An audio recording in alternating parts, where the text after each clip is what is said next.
giant Meta has sensationally claimed that social media is not harming children. That's despite a huge amount of evidence linking its use to mental health conditions. For more, we're joined by journalist Deborah Clay and author and journalist Justin Smith. A very good morning to you both.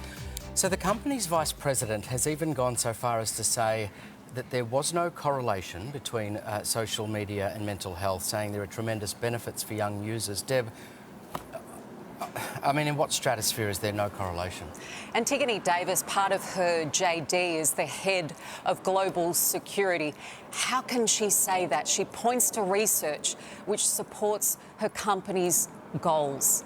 For every piece of research that finds there's not a correlation, there's another piece of research, another two pieces of research finding the exact opposite. And we shouldn't demonise social media. There are positives to it. If you feel different in some way, that you can connect with other people and there is that shared experience.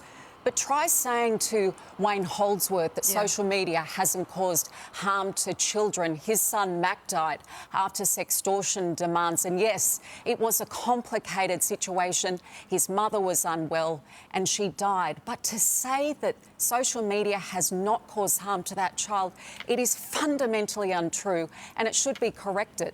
He was 17 years of age. Justin, this just feels like gaslighting. For goodness sake, take responsibility. Don't you want to do something about this? The social media giants, seriously. Your thoughts, Justin?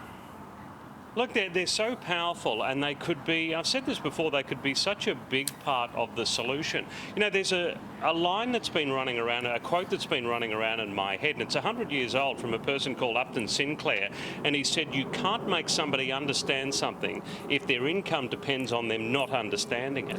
And that is just bang on with the social media companies, because what they do is no matter what they have behind the scenes and how they're making their money and what interactions they have with people and government, they have this layer of people that will just come out to committees or they'll come out to other media and they will say, everything's fine, there's nothing to see here, everything's all right. And it just doesn't wash anymore with people. It's such a powerful comment, especially when we're hearing on these families saying at the parliamentary inquiry that there is blood on the hands of these companies. It is night and day what we're seeing here.